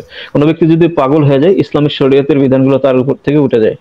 ঘুমন্ত ব্যক্তি, তার উপরে কোনো শরীয়ত নেই, ঠিক আছে? তো ঘুমন্ত অবস্থায় তার বীর্যপাত হয়ে গিয়েছে, স্বপ্নদোষ হয়ে গেছে, তো এখানে কোনো হাত আছে? হাত নেই। সেই ক্ষেত্রে তার রোজার কোনো ক্ষতিও হবে না, সামান্যটুকু রোজার দুর্বলতাও আসবে না, কোনো কমতি হবে না, ঠিক আছে? রোজাটা তাকে পূর্ণ করতে হবে আর কি। আমরা যেহেতু রক্ত সন্ধানী গ্রুপের পক্ষ থেকে আমাদের আজকের লাইভ, আমরা একটু সম্পূরক প্রশ্ন করি। রোজার দিনে অনেকে আছে আমাদের রক্তদাতা যারা, আমাদের অনেক সময় অনেক ধরনের পেশেন্ট থাকে, রমজানে খুব অসুস্থ হয়ে গেছেন অথবা আমাদের ডেলিভারি প্রয়োজন হয় আমাদের বোনদের, মা বোনদের। সেক্ষেত্রে আমরা যখন কোনো ডোনারকে অ্যাপ্রোচ করি, ভাই আপনি কি ব্লাড দিতে পারবেন, তখন উনি একটু ইতস্তত বোধ করেন যে রোজা রেখে আমি ব্লাড দেবো, রোজা আমার কি রোজাটা হবে কিনা। তো রোজা রেখে কোনো ডোনার কি ব্লাড দিলে তার রোজার কোনো ক্ষতি হবে কিনা, বা এক্ষেত্রে শরীয়তের বিধান কি, যে রোজা রাখা অবস্থায় ব্লাড দিতে পারবে কি পারবে না? জি, রোজাদার ব্যক্তি অবশ্যই রক্ত দিতে পারবে, অবশ্যই দিতে পারবে এবং রক্ত ঢুকাইতে পারবে, কোনো সমস্যা নেই। এখানে একটা সূত্র মনে রাখতে হবে, রোজা ভঙ্গের একটা সূত্র মনে রাখতে হবে, তা হচ্ছে যে খাদ্য নালী দিয়ে, অর্থাৎ খাবার যে নালী দিয়ে প্রবেশ করে স্টমাকে যখন এটা চলে যায়, তখন সেই ক্ষেত্রে রোজাটা ভেঙে যায়। আর যদি আপনার কণ্ঠনালী দিয়ে এমন গ্যাস ব্যবহার করা হয় ফুসফুসে যায়, তাও রোজা ভাঙবে না। একমাত্র ক্ষুধা নিবারণের জন্য যদি কোনো ইনজেকশন বা কোনো ওষুধ বা কোনো গ্যাস নেওয়া হয় ক্ষুধা নিবারণের জন্য, তাহলে সেই ক্ষেত্রে রোজাটা নষ্ট হয়ে যাবে। এছাড়া অন্য কোনো কারণে রোজা ভঙ্গ হবে না। কোনো ব্যক্তি যদি রক্ত দেয় এবং রক্ত ভিতরে ঢুকে এবং রক্ত বের করে, এতেও রোজার কোনো ক্ষতি হবে না, কারণ হাদিসের মধ্যে এসেছে রাসূলুল্লাহ সাল্লাল্লাহু আলাইহি সাল্লাম রোজা অবস্থায় সিঙ্গা লাগিয়েছেন। সিঙ্গা যখন লাগাই তখন রক্তটা, দূষিত রক্তটা বের করে না, শরীর থেকে বের করে, কোনো সমস্যা নাই। রোজা অবস্থায় রাসূল সাল্লাল্লাহু আলাইহি ওয়াসাল্লাম সহিহ হাদিস সিঙ্গা লাগিয়েছেন, তো এতে কোনো সমস্যা নেই। আবার যদি রক্তটা ঢোকানো হয়, তাহলে সেই ক্ষেত্রে এই রক্ত ঢোকানোর মাধ্যমে কি তার ক্ষুধা নিবারণ হয়? ডক্টর সাহেব এখানে আছেন না, মেডিকেল সায়েন্স যেটা বলছে যে না, রক্ত ভিতরে ঢোকালে পরে ক্ষুধা নিবারণ হয় না। এই রক্তটা আপনার মাংসে যায় অথবা রগে যায়, তাই না? এখানে সরাসরি নালী দিয়ে এটা প্রবেশ করে না। এই জন্য শরীরে যখন ইনজেকশন দেওয়া হয় তখন ছোট্ট ছোট্ট কণা দিয়ে শরীরের সাথে এটা মিশে যায়। তো সেই ক্ষেত্রে রোজা ভঙ্গের কোনো কারণ নেই। পৃথিবীর সমস্ত ওলামায়ে কেরাম মত পোষণ করেছে এই বিষয়ে, কোনো ইখতিলাফ নেই যে কোনো ব্যক্তি যদি আপনার রক্ত দেয় এবং রক্ত ভিতরে ঢোকে রোজা ভাঙবে, কেউ বলে না। হ্যাঁ, রোজা নিয়ে যেটা হচ্ছে অনেকের ছোট ছোট প্রশ্ন, অনেকের মাঝে, আমাদের যারা সাধারণ ব্যক্তি আছি আমাদের মাঝে ছোট ছোট কিছু প্রশ্ন থাকে এবং কিছু ভীতি থাকে, আমি রোজাটা রাখছি, রোজাটা আদৌ হচ্ছে কিনা। এক্ষেত্রে অনেকেই করে কি, যেটা আমাকে অনেকে জানতে চেয়েছেন যে রোজা রেখে আমরা কি পেস্ট দিয়ে টুথব্রাশ করতে পারবো কিনা। সেক্ষেত্রে আমাদের যে গ্যাসটা যাচ্ছে, আপনি একটু আগে বলেছেন যে আপনার গ্যাসটাও যদি কণ্ঠনালী দিয়ে আপনার স্টোমাকে না প্রবেশ করে বা প্রবেশ করলে কোনো ক্ষতি হবে না, কিন্তু এই ক্ষেত্রে শরীয়তের স্পেসিফিক কোনো বিধান আছে কিনা, যে কেউ যদি ব্রাশ করতে গিয়ে হয়তো তার পেস্টের কিছু স্মেল ভেতরে ঢুকলো। আমরা অনেকে এই কারণে সারাদিন কিন্তু রোজা থাকা অবস্থায় অনেকে ব্রাশ করে না, শুধুমাত্র একটা আতঙ্কে, ভয়ে। সেক্ষেত্রে কোনো ধরনের বিধান আছে কিনা? প্রথমত কথা হচ্ছে যে রাসূলুল্লাহ সাল্লাল্লাহু আলাইহি সাল্লাম মিসওয়াক করার ব্যাপারে উৎসাহিত করেছেন। হাদিসের মধ্যে এসেছে, এটা বুখারী মুসলিমের হাদিসের মধ্যে এসেছে, রাসূল সাল্লাল্লাহু আলাইহি সাল্লাম যদি বান্দার উপরে কঠিন না হয়ে যেত তাহলে প্রত্যেক সালাতের সময়ে মিসওয়াক করার জন্য আদেশ করতেন। তো এই আদেশটা, এটা মানে রমজানের ভিতরে, রমজানের বাইরে সর্বক্ষেত্রে হাদিসটা আম, ঠিক আছে, এখানে কোনো নিষেধ নেই। সেই ক্ষেত্রে মিসওয়াক করা, টুথপেস্ট ব্যবহার করা প্রথম কথা হচ্ছে জায়েজ, এতে কোনো সমস্যা নেই। কিন্তু এখন সতর্কতার জন্য মিসওয়াক করাতে কোনো সমস্যা নেই, কারণ এখানে কোনো সুগন্ধ নেই, ওটা ভিতরে প্রবেশ করার কোনো সম্ভাবনা নেই। আর টুথপেস্ট যেটা আমরা ব্যবহার করি সেটাতে যেহেতু গন্ধ আছে, সেই ক্ষেত্রে অনেক ক্ষেত্রে দেখা যায় যে ভিতরে যেতে পারে। যদি এরকম নিরাপত্তা দিতে পারে, সে এমন ভাবে মিসওয়াকটা করলো, এমন ভাবে ব্রাশ করলো যে সেই সুগন্ধটা মানে ভিতরে যাওয়ার কোনো সম্ভাবনা নাই, এরকম একটা গ্যারান্টি নিয়ে সে যদি মিসওয়াক করে বা আপনার টুথপেস্টে ব্রাশ করে, তাহলে সেই ক্ষেত্রে কোনো সমস্যা নেই, করতে পারে, কোনো সমস্যা নেই। তবে সতর্কতার জন্য যদি হঠাৎ কি হয়ে যায় না হয়ে যায়, যদি ভিতরে চলে যায় আর কি, কোনো রকমে যদি চলে যায়, তাহলে সেই ক্ষেত্রে তো রোজা ভেঙে যাবে। এরকম সতর্কতা অবলম্বন করবে, সতর্কতা থাকাটাই ভালো। ধন্যবাদ। আমরা আবার আসছি, আমরা একটু ডক্টর মমিনুল হাসান হিমেল সাহেবের কাছে আবার যাচ্ছি। আমরা জানতে চাচ্ছি যে রমজানে, যে আমরা যেহেতু ডায়াবেটিস নিয়ে কথা বলছিলাম একটু আগে, ডায়াবেটিসের রোগীদের কি করণীয়, সেক্ষেত্রে ডায়াবেটিস নিয়ন্ত্রণের ক্ষেত্রে রমজানে যে খাদ্যাভ্যাসের পরিবর্তন হয়, এক্ষেত্রে একজন পেশেন্টের কি করণীয়, আর ডায়াবেটিসটাকে নিয়ন্ত্রণ করার ক্ষেত্রে রমজানে আর কি কি করলে কি করা যায়, এটা একটা প্রশ্ন। আমি আরেকটা সম্পর্ক প্রশ্ন করে রাখি, আমাদের প্রচলিত সমাজে আছে যেটা হচ্ছে যে মিষ্টি খেলে ডায়াবেটিসটা বাড়ে, অনেকে মিষ্টি একেবারে আশেপাশে তো যায় না। এই ক্ষেত্রে কতটুকু সত্যতা, কতটুকু বর্তমান মেডিকেল সায়েন্স বলছে যে মিষ্টি বা মিষ্টি জাতীয় খাবারে ডায়াবেটিসের পরিমাণটা কি বেড়ে যায় কিনা? হ্যাঁ, এখানে আমি পরের অ্যান্সারটা আগে দিচ্ছি। সেটা হলো আমরা যখন মিষ্টি খাই, হ্যাঁ, এটা তো আসলে এক ধরনের মানে কার্বোহাইড্রেট, গ্লুকোজ জাতীয়। এটা যখন আমাদের রক্তে যায়, মানে আমাদের স্টোমাক হয়ে এরপরে ইন্টেস্টাইন হয়ে আমাদের শরীরে প্রবেশ করে, মানে রক্তে প্রবেশ করে, তো এটা আমাদের রক্তে গ্লুকোজের মাত্রাকে বাড়ায়। তো মিষ্টি খেলে রক্তে গ্লুকোজের মাত্রা বাড়ে।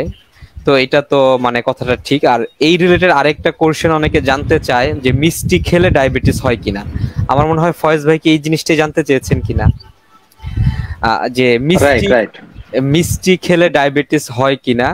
তো আমি এটাকে দুই ভাবে উত্তর দিব। আমি যদি একদম সরাসরি বলি যে মিষ্টি খেলে ডায়াবেটিস বাড়ে কিনা, খুব সিম্পল ভাবে বললে মিষ্টি খেলে ডায়াবেটিস হয় না।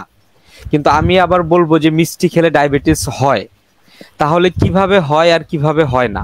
যেমন আপনি যখন আমরা এরকম মিষ্টি খাই, আমাদের রক্তে গ্লুকোজের মাত্রা বেড়ে যায়, আপনি সুস্থ আছি, তো আমাদের শরীর থেকে ইনসুলিন বের হয়, অতিরিক্ত ইনসুলিন বের হয়ে আমাদের রক্তে গ্লুকোজের মাত্রাকে আবার নরমালে নিয়ে আসে। এখন মিষ্টি খেলে কিভাবে ডায়াবেটিস হয় সেটা বলছি। যেমন ধরেন আপনি আপনার গাড়িতে 100 লিটার তেল ভরলেন, তো আপনি এই তেলটা আপনি যত চালাবেন আপনার তেল তত ফুরাবে, তেল পুড়বে, গাড়ি চলবে। তো আমরা যখন বেশি বেশি মিষ্টি খেতে থাকবো, তো আমাদের শরীর থেকে বেশি বেশি ইনসুলিন বের হবে। এই যে প্যানক্রিয়াসের যে সেল থেকে ইনসুলিনটা বের হয়, ওই সেলটা এক সময় মানে কাজ করতে করতে ক্লান্ত হয়ে যাবে এবং তার কাজ করার ক্ষমতাটা কমে যাবে। আমি মনে হয় বুঝাতে পেরেছি যে আপনার গাড়ির চাকা, টায়ার আপনি যত চালাবেন ওই টায়ারটা তত ক্ষয় হবে। তো একজন মানুষ যখন খুব বেশি বেশি মিষ্টি খাবে, তো ওইটা তার বেশি বেশি এটা ওই যে প্যানক্রিয়াসের উপর, ওই সেলের উপর একটা চাপ প্রয়োগ করবে। এই চাপ প্রয়োগ করার ফলে একসময় ওইটার ক্ষমতা হারায় ফেলবে, কমে যাবে। মানে আরো কিছু কারণ জড়িত। তো এই জন্য মডার্ন সায়েন্স যে কথাটা বলতেছে যে সাদা চিনি মানে কয়েকটা জিনিসকে বিষ বলতেছে, স্লো পয়জন বলতেছে। যেমন একটা আছে চিনি, একটা আছে লবণ, দুইটাই সাদা এবং এইটা আমাদের শরীরের জন্য খুব ক্ষতিকর। এই জন্য আমাদের পক্ষ থেকে আমরা এখন মানুষকে যেটা বলি যে আপনারা মিষ্টি জাতীয় খাবারটাও কম খান, কারণ এটা একটা সময় গিয়ে আমার ডায়াবেটিসকে মানে ধীরে ধীরে আমাকে ডায়াবেটিসের দিকে এগিয়ে নিয়ে যাবে। তো একটা কোশ্চেন, আর আরেকটা কোশ্চেন যেন কি করেছিলেন প্রথম দিকে? এটা হচ্ছে যে আমি আরেকটা প্রশ্ন দিকে যাই, সেটা হচ্ছে আমাদের সময়ও যাচ্ছে। আমরা ডায়াবেটিসের যদি কোন একজন ডায়াবেটিসের পেশেন্টের হঠাৎ করে সুগার লেভেল অনেক হাই হয়ে যায় অথবা সুগার লেস হয়ে যায়, সেক্ষেত্রে তাৎক্ষণিকভাবে করণীয় কি একজন পেশেন্টের? আচ্ছা, একজন লোকের অনেক ডায়াবেটিস বেড়ে গিয়েছে, তার ক্ষেত্রে আমরা যেটা করি, এটা ডাক্তারের কাছে নিলে আমরা প্রথমে তার ডায়াবেটিসের মাত্রাটা দেখে আমরা তাকে ইনসুলিন দিয়ে দিই। এবং যেমন আমার কাছে যদি আপনি কারো অনেক বেশি ডায়াবেটিস নিয়ে আসেন, আমি কিন্তু ইনসুলিন হিসাব করে সরাসরি শিরাতেও দিব, কিন্তু এটা একজন যে ডাক্তার না বা ডাক্তার কিন্তু অভিজ্ঞতা নাই সে দিবে না। তো আপনাদের যার ডায়াবেটিস বেড়ে গেলে আপনাদের জন্য পরামর্শ থাকবে, আপনারা যেটা করবেন স্বাভাবিকভাবে ধরেন কিছু ইনসুলিন 4 বা 6 ইউনিট ইনসুলিন চামড়ার নিচে দিয়ে দিবেন এবং যত তাড়াতাড়ি সম্ভব একজন ডাক্তারের কাছে নিবেন। আর কমে গেলে কি করণীয় বলছে 3.9 বা 3.5 এর নিচে কমে গেলে যেটা কাজটা করতে হবে, ওই সময় মানে একজন ডায়াবেটিস রোগীকে কিন্তু আমরা মিষ্টি জাতীয় খাবার খেতে নিষেধ করি, কিন্তু যার রক্তে গ্লুকোজের মাত্রা কমে গিয়েছে অথবা হাইপোগ্লাইসেমিয়া হয়ে গিয়েছে, সে মিষ্টি জাতীয় খাবার মানে যেমন শরবত, 7 আপ বা এরকম চকলেট ওই সময় তৎক্ষণাৎ সে খেয়ে ফেলবে এবং খেয়ে দ্রুত একজন ডাক্তারের কাছে যাবে। এক্ষেত্রে আমি একটা প্রশ্ন জানতে চাই, যেটা হচ্ছে ডক্টর মমিনুল হাসান হিমেল, কারো ডায়াবেটিস হয়ে গেল এনি হাউ, সে জেনেটিক্যালি হোক অথবা কোনো না কোনো কারণে হয়ে গেল, এক্ষেত্রে কি লাইফ টাইম এই ডায়াবেটিস রোগটাকে একেবারে নিরাময় করা সম্ভব, না এটাকে কোন রকম দমিয়ে রাখা যায়? কোনটা মানে ডায়াবেটিস কি একেবারে নিরাময়যোগ্য রোগ কিনা? মানে মেডিকেল সায়েন্স বলে যে এটা কন্ট্রোল করতে হয়, ডায়াবেটিসকে আমার কন্ট্রোল করে রাখতে হবে এবং কন্ট্রোল করার জন্য 3টা ওয়েতে আগায়। যেমন মেডিকেল সায়েন্স প্রথমে বলে যে তার খাদ্য নিয়ন্ত্রণ করুক, একটা ডায়েট, এরপরে বলে ডিসিপ্লিন মানে হাঁটাহাঁটি করবে, আর 3 নাম্বার ড্রাগ। এবং আমরা কিন্তু ধাপে ধাপে যাই এবং এটা কন্ট্রোল করতে হয়, নিরাময় হয়ে যায় এরকম কোনো চিকিৎসা মেডিকেল সায়েন্সে এখন ওইরকম আসে নাই। গবেষণা চলতেছে। সেক্ষেত্রে একজন সাধারণ রোগী ডায়াবেটিস যদি হয়ে যায়, ডায়াবেটিস পেশেন্ট, তাহলে স্বল্প খরচে খুব উন্নত চিকিৎসার কোনো মাধ্যম বা কি করণীয় করতে পারে, যে স্বল্প খরচে কিভাবে ডায়াবেটিসটাকে কন্ট্রোলে রাখতে পারবে? আমাদের আমরা জানি আমাদের জনজীবনে জি স্বল্প খরচের জন্য আসলে যেটা করতে হবে, প্রথম হলো ডায়েট, খাবার নিয়ন্ত্রণ। খাবার নিয়ন্ত্রণটা কিন্তু আমি একটু চেষ্টা করলেই পারি, এবং এই ক্ষেত্রে কিন্তু ওই রকম খরচ হয় না। মানে আমি যে খাবারটা খাচ্ছি জাস্ট ক্যালোরিটা হিসাব করে ওইভাবে খাচ্ছি, তার মানে খাদ্য নিয়ন্ত্রণ। আরেকটা হলো মানে ডিসিপ্লিন, প্রতিদিন 20 থেকে 25 মিনিট হাঁটা। বাস এই দুইটা করলে কিন্তু আসলে টাকা লাগে না। কিন্তু বাস্তবতা হলো আমাদের দেশের রোগীরা যখন আমাদের কাছে আসে, তারা এই দুইটা বাদ দিয়ে 3 নাম্বার থেকে শুরু করতে চায়। মানে তাদের একটা টেন্ডেন্সি থাকে, তারা তাদের ইচ্ছা মতো খেতে চায়, তারা রেগুলার এক্সারসাইজ করতে চায় না। তাদের কথা হলো একটু ডাক্তার সাহেব দেখেন যে ওষুধ দিয়ে আমার ডায়াবেটিসটা একটু কন্ট্রোল করা যায় কিনা। খুব চমৎকার। আমরা আবার আসবো, আমরা একটু ডক্টর মাহবুবুর রহমান আল আজহারীর কাছে আবার আসছি। আমরা রমজান নিয়ে কথা বলছিলাম একটু আগে, যখন আমরা সর্বশেষ কথা বলছিলাম। তো রমজানের ক্ষেত্রে অনেকেই জানতে চায় যে কোনো কারণে হয়তো তারাবির নামাজটা হয়তো উনি করেছেন বা সময়ের কারণে পড়তে পারেননি, তো সেক্ষেত্রে কি তারাবিটা কি একেবারে মানে বাধ্যবাধকতা আছে কিনা, যে তারাবি পড়তেই হবে, না হলে রোজা হবে না, এরকম কোনো বিষয় আছে কিনা তারাবির ক্ষেত্রে বিধান ধর্মীয় ভাবে? তারাবি আর আপনার রোজা এই দুটা স্বতন্ত্র ইবাদত, আলাদা আলাদা দুইটা ইবাদত। রোজার ব্যাপারে বলা হয়েছে মান সামা রমাদানা ঈমানান ওয়া ইহতিসাবান গুফিরা লাহু মা তাকাদ্দামা মিন যামবি। যে ব্যক্তি ঈমানের সাথে ইহতিসাবের সাথে সিয়াম পালন করলো, অতীতের গুনাহ মাফ হলো। এখানে স্বতন্ত্র হাদিস। আর তারাবির সালাতের ব্যাপারটাতে হাদিসে বলা হয়েছে মান কামা রমাদানা ঈমানান ওয়া ইহতিসাবান গুফিরা লাহু মা তাকাদ্দামা মিন যামবি। এখানে স্বতন্ত্রভাবে বলা হয়েছে যে ব্যক্তি মান কামা অর্থাৎ তারাবির নামাজের জন্য দাঁড়ালো, রাতের নামাজের জন্য দাঁড়ালো, তা ইমানের সাথে ইহতিসাবের সাথে তার অতীতের সমস্ত গুনাহ মাফ করে দেওয়া হবে। এখানে দুইটা ডিফারেন্স ইবাদত, একটার সাথে আরেকটা সম্পর্কযুক্ত নয়। তবে তারাবির সালাতটা এটি সুন্নাত নামাজ, গুরুত্বপূর্ণ একটা সুন্নাত সালাত। আর রোজা রাখাটা একটা ফরজ। তো ফরজ আর সুন্নাতের মধ্যে ডিফারেন্স আছে না, দুটো ডিফারেন্স, একটার সাথে একটা জড়িত নয়। কোনো ব্যক্তি যদি সিয়াম পালন না করে সে তারাবির সালাত আদায় করতে পারে, আবার রোজা রেখে তারাবির সালাত যদি না পড়ে তাহলে তার রোজার কোনো ক্ষতি হবে না, কিন্তু সওয়াব থেকে সে বঞ্চিত হবে। কিন্তু না পড়লে যে সিয়ামের ক্ষতি হবে এমনটি নয়, সেটা এমনটি নয়। এটা আমাদের ভুল ধারণা, এটা মানুষের মধ্যে প্রচলিত হয়ে চলে আসতেছে, এটা মানুষের এটা ধারণা। এই জন্য এই কথা দিয়ে অনেক মানুষ সিয়াম রাখে না, যে তারাবির নামাজ যেহেতু আমি পড়তে পারছি না সেক্ষেত্রে সিয়াম আমি পালন করবো না, বা সিয়াম পালন করে রোজা রেখে লাভ কি যদি তারাবি আমি করতে না পারি। এটা একেবারে উদ্ভট ভ্রান্ত একটা ধারণা। দুইটা আলাদা আলাদা স্বতন্ত্র ইবাদত। খুব চমৎকার। আমরা একই সম্পর্ক প্রশ্নে যাচ্ছি, সেটা হচ্ছে পবিত্র কোরআনে আছে লাইলাতুল কদরি খায়রুম মিন আলফি শাহর, হাজার রজনী থেকে উত্তম একটা রাত পবিত্র রমজানের মাসে আছে, শেষ 10 দিনের পরে। তো কদরের রাত্রির ইবাদত সম্পর্কে স্পেসিফিক কোনো আছে কিনা? আমরা সবে বরাত নিয়ে অনেকে কথা বলি, যেটা হচ্ছে লাইলাতুল নিসফি মিন শাবান। তো এক্ষেত্রে নিসফি মিন শাবানের ক্ষেত্রে আমরা খুব সিরিয়াস হই, কিন্তু সবে কদরের যেটা আমরা বলি লাইলাতুল কদরের ইবাদতের ক্ষেত্রে আমাদের সাধারণ দর্শক যারা জানতে চায়, ইবাদতের ক্ষেত্রে স্পেসিফিক কোনো নামাজ বা কোনো ধরনের ইবাদত শরীয়ত আগে থেকে নির্ধারিত করে রাখা আছে কিনা? লাইলাতুল নিসফি মিনাশ শাবান শবে বরাত যেটা নাম দেওয়া হয়েছে, আর লাইলাতুল কদর এর সাথে কোনো সম্পর্ক নেই। শবে বরাত ইসলামী শরীয়তের এর কোনো অস্তিত্ব নাই। শবে বরাত এটা আমাদের বানানো উদ্ভট একটা চিন্তা চেতনা থেকে এটা এসেছে। শরীয়তে এর কোনো দলিল সাব্যস্ত হয়নি, যেটা কি আমরা নিসফু শাবানকে অর্থাৎ শবে বরাতকে আমরা লাইলাতুল কদরের সাথে যোগসূত্র করে থাকি, অর্থাৎ সেই রাতে ভাগ্য রজনী বলা হয়ে থাকে। আসলে এই চিন্তা চেতনা এটা সঠিক নয়। এটাকে কখনো লাইলাতুল কদরের সওয়াব যেটা তার সাথে সম্পর্কযুক্ত করেনি, অর্থাৎ শবে বরাত ইসলামী শরীয়তের কোনো বিধান নয়। এখানে নিসফু শাবান বলা হয়েছে, যে হাদিসের মধ্যে বলা হয়েছে শাবান মাসের 15তম রজনী যখনই আসবে তখন আল্লাহ রাব্বুল আলামিন আমভাবে সমস্ত মানুষদেরকে আল্লাহ রাব্বুল আলামিন ক্ষমা করে দিবেন, দুই ব্যক্তি ছাড়া। একটা ঝগড়াটে ব্যক্তি, যে ব্যক্তি বেশি বেশি ঝগড়া বিবাদ করে, হিংসা প্রতিহিংসা করে, যে হিংসুটে এবং ঝগড়া বিবাদকারী ব্যক্তিদের ছাড়া বাকিদেরকে আল্লাহ রাব্বুল আলামিন আমভাবে ক্ষমা ঘোষণা করে দিয়ে থাকেন। আর একটা হচ্ছে মুশরিক, যে আল্লাহ তাআলার সাথে শিরক করে, এমন ব্যক্তিকে আল্লাহ রাব্বুল আলামিন ক্ষমা করেন না। অর্থাৎ কোনো ব্যক্তি যদি আল্লাহ তাআলার সাথে শিরক না করে এবং যদি আপনার এই যে বড় বড় গুনাহ থেকে বিরত থাকে, হিংসা মানে প্রতিহিংসা এই ধরনের যে যতগুলা কুকর্ম রয়েছে এখান থেকে বিরত থাকে, তাহলে অটোমেটিকলি আল্লাহ রাব্বুল আলামিন ওই বান্দাকে ক্ষমা করে দিয়ে থাকেন। এই একটা মাত্র সওয়াবের কথা, একটা ফজিলতের কথা এখানে উল্লেখ রয়েছে শবে বরাতকে কেন্দ্র করে, অর্থাৎ যেটাকে শবে বরাত বলা হয়। এটা আমরা এটাকে শবে বরাত বলি না, এটাকে নিসফু মিনাশ শাবান, শাবানের মধ্য রজনী বলে থাকি। এটা শবে বরাতের সাথে কোনো সম্পর্ক নেই। আশা করি শবে বরাত সম্পর্কে এই বিষয়টা ক্লিয়ার হয়েছে। আর কদরের রজনীর ব্যাপারটাতে এখানে তো ফজিলত সাব্যস্ত হয়েছে আলহামদুলিল্লাহ। এই রজনীতে আল্লাহ রাব্বুল আলামিন কোরআন নাযিল করেছে, ইন্না আনজালনাহু ফি লাইলাতিল কদর। কদরের রজনীতে আল্লাহ রাব্বুল আলামিন সর্বপ্রথম কোরআন নাযিল করেছেন।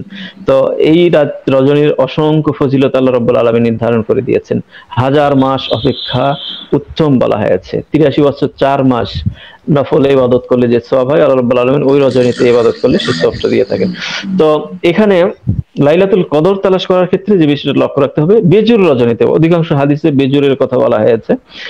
তো এখানে আসলে বেজুর রজনী থেকেও সবচেয়ে ভালো যেটা মানে সহজ, সেটি হচ্ছে রমজানের শেষ দশকে আল্লাহ পাকের ইবাদত বন্দেগী করার ব্যাপারে আরো বেশি বুদ্ধ হওয়া। রাসূল সাল্লাল্লাহু আলাইহি সাল্লাম যখন শেষ রজনী আসতেন, রমজানের শেষ রজনী যখন আসতেন, তখন নফল ইবাদতের ব্যাপারে সাহাবায়ে কিরামদেরকে সচরাচর রাসূল সাল্লাল্লাহু আলাইহি সাল্লাম নির্দেশ করতেন না। তো যখন এই শেষ রজনীগুলো আসতো আর কি, শেষ দশক যখন আসতো রমজানের, তখন রাসূল সাল্লাল্লাহু আলাইহি সাল্লাম তার স্ত্রীদেরকে, সাহাবায়ে কিরামদেরকে নির্দেশ করতেন ইবাদত করার জন্য।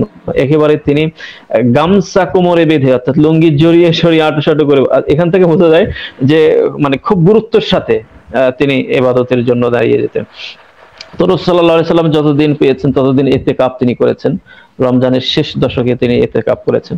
ইতিকাফের মাধ্যম দিয়ে এটা সবচেয়ে উত্তম রাস্তা এবং সহজ রাস্তা এই লাইলাতুল কদরের এই ফজিলত পাওয়ার ব্যাপারটি। তো এটা হচ্ছে সংক্ষেপে আর কি। আরো বিস্তারিত যদি আলোচনা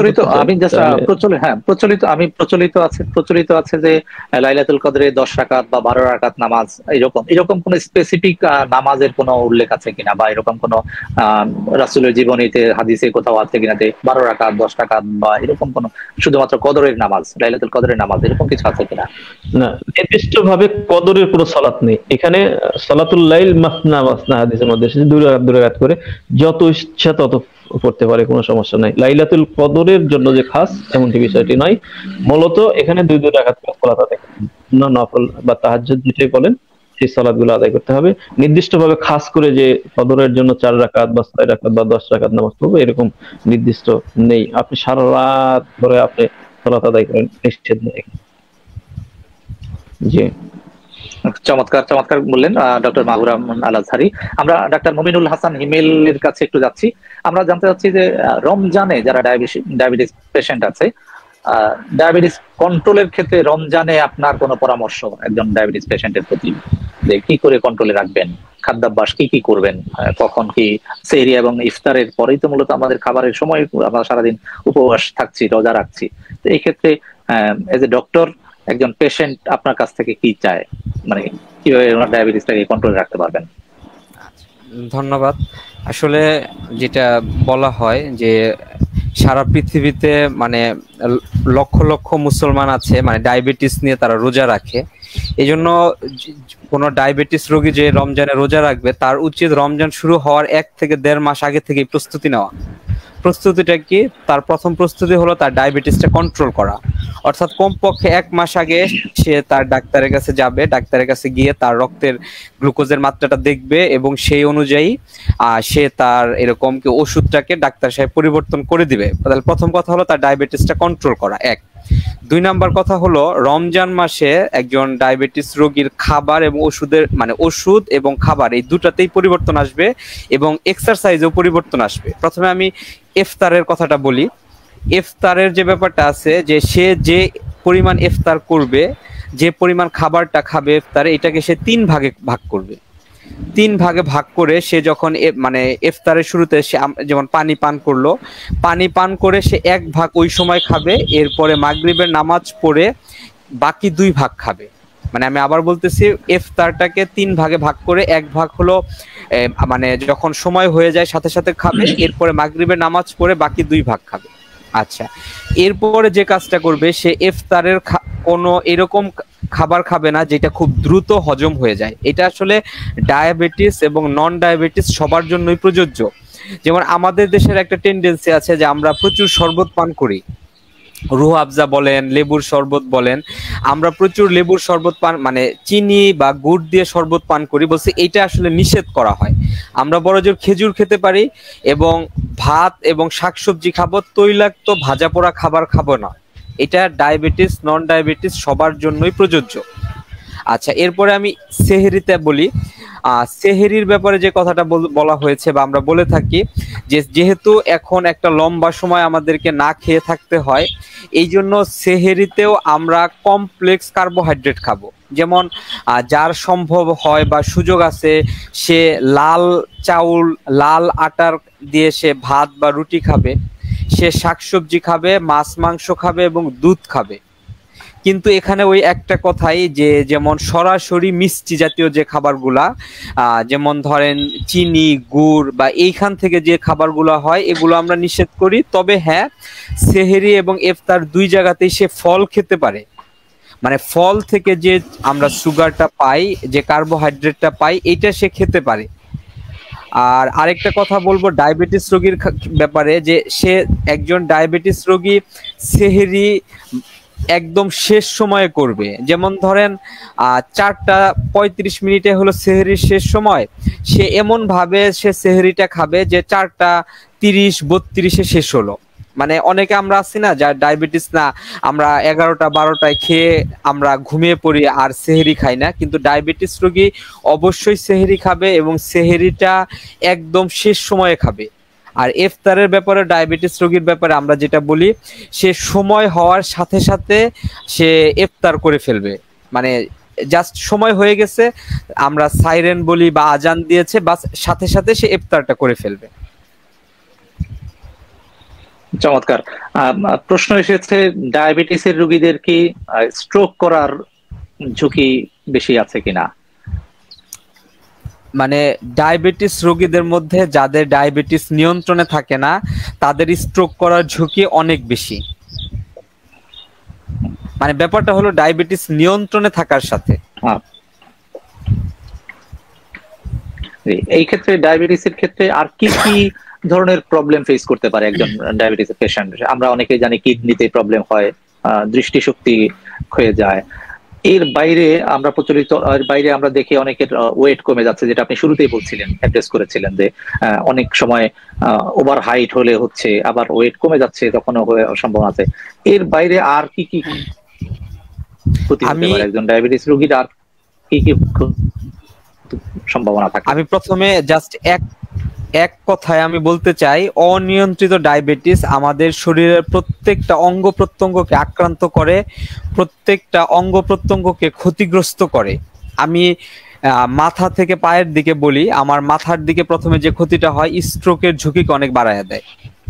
এরপরে আরেকটু নিচের দিকে নামি, চোখের দিকে আসি। বলছে একজন অনিয়ন্ত্রিত ডায়াবেটিস রোগীর বলছে চোখের মানে দৃষ্টিশক্তি নষ্ট হয়ে যাওয়ার সম্ভাবনা একজন ডায়াবেটিস না এইরকম ব্যক্তির চেয়ে অনেক বেশি।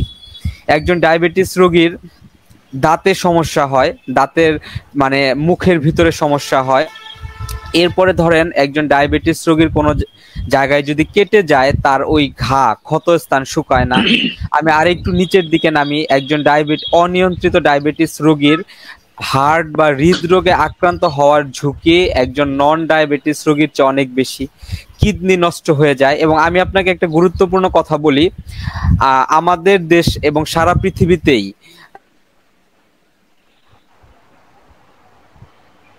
যে কিডনি রোগে আক্রান্ত হওয়া, চোখ নষ্ট হওয়া, হার্টের রোগে আক্রান্ত হওয়া, স্ট্রোক হওয়া, বলছে অনিয়ন্ত্রিত ডায়াবেটিস অন্যতম একটা বড় কারণ। মানে অনিয়ন্ত্রিত ডায়াবেটিসের কারণে কিডনি নষ্ট হওয়া, চোখের দৃষ্টিশক্তি নষ্ট হওয়া, স্ট্রোক করা, হার্টের রোগে আক্রান্ত হওয়ার ঝুঁকি অনেক বেশি। এবং আরেকটা সমস্যা অনেক বেশি, সেটা হলো হাত পা জ্বালাপোড়া করা। এটাকে আমাদের মেডিকেল সায়েন্সে আমরা বলি নিউরোপ্যাথি। এবং এটা এত ভয়ঙ্কর, মানে আমি এখন তো ঢাকা মেডিকেলে কর্মরত আছি, এর আগে আমি নিউরো সায়েন্সেস হসপিটালে কর্মরত ছিলাম আগারগাঁও, ঢাকাতে। তো আমি বলবো যে আমি এইরকম রোগী পেয়েছি, এই কানে আমি শুনেছি সে এই অসহ্য জ্বালা পড়া সহ্য করতে না পেরে সে বলতেছে যে স্যার আমাকে এমন ওষুধ দেন, সেই ওষুধ খেয়ে আমার এই জ্বালা পড়া হয় ভালো হয়ে যাক, না হয় আমি মারা যাই। মানে কতটা কষ্ট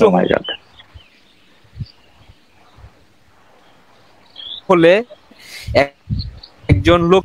তো এই জন্য আমি বলবো যে অনিয়ন্ত্রিত ডায়াবেটিস আমাদের শরীরের প্রত্যেকটা রোগের তীব্রতাকে বাড়িয়ে দেয়। আমি জাস্ট একটু সংক্ষেপে জানতে চাচ্ছি যে ডায়াবেটিসের পরিমাণ কত হলে ইনসুলিন নিতে হয়, আর কত হলে ট্যাবলেটে বা যে কোনো ধরনের ঔষধ সেবনের মাধ্যমে কন্ট্রোলে রাখা যায়? আচ্ছা ফাইন, আমরা আসলে যে কোনো অবস্থাতে আমরা যদি রক্তে গ্লুকোজের মাত্রা 16.7 মিলিমোল পার লিটারে বেশি হয় এবং একই সাথে তার ঘন ঘন প্রস্রাব হওয়া, ক্ষুধা লাগা, পানি পিপাসার লক্ষণ থাকে, আমরা তখন তাকে ইনসুলিন শুরু করে দেই। আর যদি এছাড়া বলছে যে আমরা খাবার 2 ঘন্টা পরে যদি 18.7 মিলিমোল পার লিটারে বেশি হয়ে যায়, তো তখন আমি এইটা যদি যে কোনো অবস্থাতেই 10-এর বেশি হয়ে যায়, তখন আমরা ইনিশিয়ালি তাকে বলি যে আপনি ইনসুলিন শুরু করেন। এবং যখন আপনার রক্তে গ্লুকোজের মাত্রা আবার নিয়ন্ত্রণে আসবে, তখন আমরা আস্তে আস্তে ইনসুলিন থেকে আমরা ট্যাবলেটে সুইচ করব। চমৎকার চমৎকার। আমরা ডায়াবেটিস নিয়ে অনেক ধরনের প্রশ্ন এখানে এসেছে, আমরা উত্তর পেয়েছি। আমরা এটাও জানতে পেরেছি যে সর্বশেষ আমাদের ডক্টর মুমিনুল হাসান আমাদেরকে জানালেন যে ডায়াবেটিসের পরিমাণ যদি 16 হয় এবং খালি পেটে যদি 16 হয় এবং ভরা পেটে যদি 18+ হয়, তখন ইনসুলিন নির্ধারণে কথা এসেছে। আমরা ডায়াবেটিসটাকে কন্ট্রোল করার ক্ষেত্রে আমাদের খাদ্যাভ্যাসের পরিমিতি বোধ এবং রমজানের শুরু থেকেই একটা প্রস্তুতির কথা এসেছে। আমাদের সাথে ছিলেন ডাক্তার মাহবুবুর রহমান আল আজহারি, সম্ভবত কোনো টেকনিক্যাল কারণে ওনাকে আমরা ডিসকানেক্ট দেখতে পাচ্ছি। আমরা আবার ওনার যদি কানেক্ট হয় আমরা ওনার সাথে কানেক্ট করতে পারবো। আমরা আমাদের প্রোগ্রামের একেবারে শেষ পর্যায়ে চলে এসেছি। আমরা আজকে আমাদের দুজন সম্মানিত অতিথি ডক্টর মাহবুবুর রহমান আল আজহারি, লেকচারার কমপ্লেক্স, দারুল হিজরা, মালয়েশিয়া, এবং ডাক্তার মুমিনুল হাসান হিমেল, ডায়াবেটিস বিশেষজ্ঞ, ঢাকা মেডিকেল কলেজ। দুজনের কাছ থেকে খুব চমৎকার করে, খুব অসাধারণ সাবলীল প্রাঞ্জল ভাষায় আমরা জানতে পেরেছি রমজানের ফজিলত, আমরা জানতে পেরেছি ডায়াবেটিস রোগী এবং নট অনলি ডায়াবেটিস রোগী, একজন পেশেন্ট রমজানে কি করতে চান, কি করতে পারবেন। আমাদের মাঝে আবার কানেক্ট হয়েছেন ডক্টর মাহবুবুর রহমান। আমরা খুব সংক্ষেপে ডক্টর মাহবুবুর রহমান আপনার কাছ থেকে আমরা এক লাইনে একটা প্রশ্নের উত্তর দিয়ে আমরা আবার আমাদের একেবারে শেষের দিকে চলে যাচ্ছি। আমরা জানতে চাচ্ছি যে রমজানে আমাদের সামাজিক অবস্থায়, সামাজিক অবক্ষয়ের জায়গা থেকে রমজান কি কি প্রভাব রাখতে পারে? রমজান আমাদের কি রহমত, বরকত এবং নাজাত, এই রহমত, বরকত, নাজাতটা আমাদের সমাজে কেমন প্রভাব ফেলতে পারতেছে? কেমন প্রভাবটা আমরা রমজান শেষে আমরা আমাদের মানে গ্রহণের যে জায়গাটা আমরা যে কি কি পেলাম, এই ক্ষেত্রে আমাদের সামাজিক অবক্ষয় রোধে রমজান কতটুকু প্রভাব রাখতে পারে? রমজানটা আসলে মেন জীবনে এটা একটা কর্মশালা, যেমন কর্মশালাতে যেমন কোনো অফিসকে পরিচালনা করার জন্য অথবা যুদ্ধের ক্ষেত্রে সেনাবাহিনী যারা আছে তাদের ট্রেনিং করানো হয়, তাই না? ট্রেনিং যদি না করানো হয় তাহলে দেখা যায় যে তারা বাস্তব ময়দানে ভালো ফলাফল নিয়ে আসতে পারে না, তাই না? শত্রুর মোকাবেলায় ট্রেনিং এটা অত্যন্ত গুরুত্বপূর্ণ একটা বিষয়। তেমনি ভাবে আল্লাহ রাব্বুল আলামিন এই সিয়াম আমাদের মাঝে দিয়েছেন, এটা একটা কর্মশালা হিসাবে। তো এই কর্মশালাতে আমরা যা যা করবো সেগুলো, কিছু বিষয়গুলো তো আমি শুরুতেই বলেছি যে কেন রোজা রাখবো। তো এখানে উদ্দেশ্য, লক্ষ্য কি, কোন উদ্দেশ্য আমরা রোজা রাখবো, তো এই সমস্ত উদ্দেশ্য টার্গেট নিয়ে যদি আমরা সঠিকভাবে সিয়াম পালন করতে পারি এবং এই রমজান মাসে যদি আমরা একটি মাস দীর্ঘ একটা টাইম যদি আমরা প্র্যাকটিস করতে পারি এটা, তাহলে বাকি জীবনটা অর্থাৎ বাকি সামাজিকভাবে এর দারুণ প্রভাব ফেলবে। যেমন সিয়াম এর ফজিলতের কথা বলা হয়েছে, ফজিলতটা আমরা অর্জন করলাম, আমরা পাপ মুক্ত হয়ে গেলাম। এরপরে সিয়ামরত অবস্থায় আমরা অন্যায় কাজ থেকে, পাচার থেকে আমরা বিরত থাকবো, অশ্লীলতা থেকে আমরা বিরত থাকবো। এটাকে জুন্না বলা হয়েছে, আসসাম জুন্না বলা হয়েছে, অর্থাৎ ঢাল স্বরূপ। এরপরে শয়তানের যে সমস্ত অসওয়াচা রয়েছে সেখান থেকে এই সিয়াম আমাদেরকে মুক্তি দিবে। তো এতগুলো বিষয় যখন আমাদেরকে মুক্তি দিল, আর এটা কন্টিনিউ আমরা শুরু থেকে শেষ পর্যন্ত আমরা প্র্যাকটিক্যাল এটা বাস্তব ময়দানে করলাম। প্র্যাকটিক্যাল করার পরে এখানে একদিন নয়, 30টা দিন, দেখেন দীর্ঘ একটা টাইম। সিয়ামটা কিন্তু আগে কিন্তু অল্প কিছুদিন আমাদের উপরে ফরজ ছিল, দীর্ঘ একটা টাইম আল্লাহ পাক কেন দিলেন? যাতে করে আমরা এই ট্রেনিং এ আমরা ভালো একটা ফলাফল নিজের মধ্যে আমরা অর্জন করতে পারি। আবার যেমন দেখুন, এই সিয়ামটা আমরা যখন রাখি, খাদ্য পানীয় থেকে, স্ত্রী সহবাস থেকে আমরা বিরত থাকি, তাই না? এই থাকার ফলে হয় কি, খাদ্য পানি থেকে যখন আমরা বিরত থাকি তখন বডি, আমাদের শরীরটা দুর্বল হয়, কিন্তু এখানে অন্তরটা অর্থাৎ অন্তরটা আমাদের শক্তিশালী হয়, মজবুত হয়, ইয়াকিন পয়দা হয়ে যায়, তাকওয়া পয়দা হয়ে যায়। এই জন্য তো আল্লাহ পাক বলেছেন লাআল্লাকুম তাত্তাকুন, যাতে করে তোমার ক্ষুধাভীতি অর্জন করো। তো এই ক্ষুধাভীতিটা যখন অর্জন হয়ে যায়, কখন অর্জন হয়? যখন আমরা রোজা রাখি, না খেয়ে থাকি, থাকার পরে দেহটা আমাদের দুর্বল হয়ে যায়, কিন্তু অন্তরটা মজবুত হয়, তাজা হয়, শক্তিশালী হয়।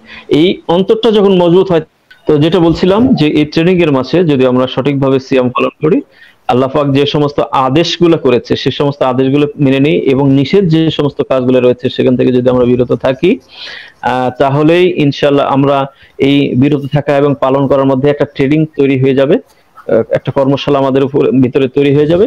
আর এটার প্রভাবটা বাস্তব সমাজে পড়বে এবং বাস্তব লাইভে প্রভাব ফেলবে ইনশাআল্লাহ।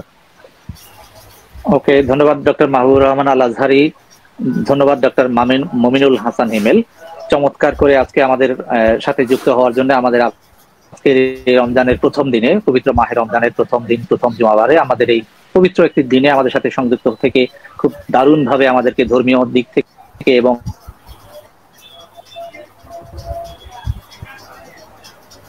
জন্য খুব চমৎকার করে পরামর্শ এবং খুব চমৎকার মতামত ব্যক্ত করার জন্য। প্রিয় দর্শক, আপনারা দেখছেন ভূঁইয়া এন্টারপ্রাইজ নিবেদিত রমজানের বিশেষ লাইভ জিজ্ঞাসা ও জবাব।